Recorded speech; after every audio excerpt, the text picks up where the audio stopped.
অনেক মা বোনরা দেখবেন সারা দিন শ্বশুর বাড়িতে কাজ করার পর নাম পায় না, কিন্তু তরকারিতে যদি একদিন লবণ কম হয় আর যদি ভুল করে তরকারিতে চুল পাওয়া যায়,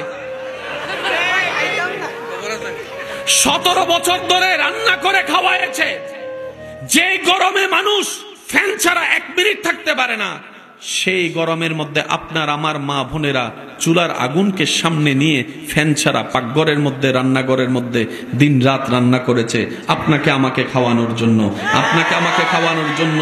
প্রশংসা তো জীবনে করেই নাই, বদনাম করতে দোষ ধরতে ছাড় দিই নাই। নিজের টাকা দিয়ে যখন রেস্টুরেন্টে খেতে যায়, খাবারও খায়, টিপসও দেন, আবার বাইরে এসে স্ট্যাটাস মারেন। কয়জন আছেন ফেসবুকে স্ট্যাটাস দিয়েছেন, মা আপনাকে ধন্যবাদ আজীবন রান্না করে খাওয়াইছেন।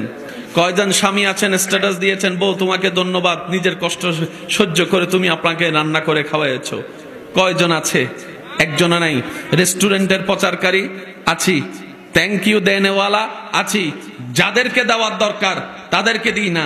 বছরে একবার খাই, সেখানে থ্যাংক ইউ চলে। বছরে 365 দিন খাই 2 বেলা, সেখানে কোনো থ্যাংক ইউ নাই। এইকে আর কি খুশি করতে চাবেন? এইদেরকে আর কি খুশি রাখতে চাইবেন? ইমানদার ভাইরা, মনের কানটা প্রস্তুত রাখবেন। প্রথম অনুরোধ আপনাদেরকে করেছি মনের কান দিয়ে শোনার জন্য। আপনি আমি যাদেরকে খুশি রাখতে গিয়ে সারাটা জীবন ব্যয় করে দিচ্ছি, দিন শেষে দেখা যায় সবাই জিরুর কোঠার মধ্যে বসে আছে। বাবা সন্তানকে খুশি রাখতে পারে না, মা সন্তানকে খুশি রাখতে পারে না, সন্তানরা মা বাবাকে রাজি রাখতে পারে না, স্বামীর কাছে স্ত্রী খুশি হয় না, স্ত্রীর কাছে স্বামী খুশি হয় না, ভাইয়ের কাছে ভাই খুশি হয় না, ভাইয়ের কাছে বন্ধু খুশি হয় না, বন্ধুর কাছে এইভাবে চলে যায়। আর রব বলে, বান্দারে তুই আমাকে একটা সিজদা দিলে আমি খুশি হয়ে যাই। আর একটু জোরে। যাদেরকে খুশি রাখতে চাই জীবন দিয়া দিই। খুশি বলেন না, খুশি হয় না। আর রব বলে যে, বান্দা তুই মন থেকে একটা সিজদা দে না। সুবহানাল্লাহ করে যায় বলেন, আর একটু আস্তে করে বলেন সুবহানাল্লাহ। রব বলে, বান্দা মন থেকে একটা সিজদা দে।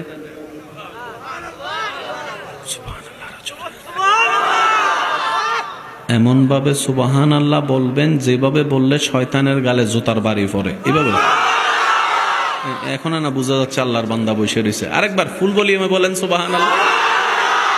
রব বলে, বাবা একটু বসেন, কষ্ট যদি না হয়। জি জি, মাশাআল্লাহ। রব বলে, বান্দা একটা সিজদা দে। শর্ত হচ্ছে ওই সিজদায় তোর কপাল মাটিতে ঝুঁকার আগেই তোর দিলটা যেন আমি রবের প্রেমের দরবারে ঝুঁকে যায়।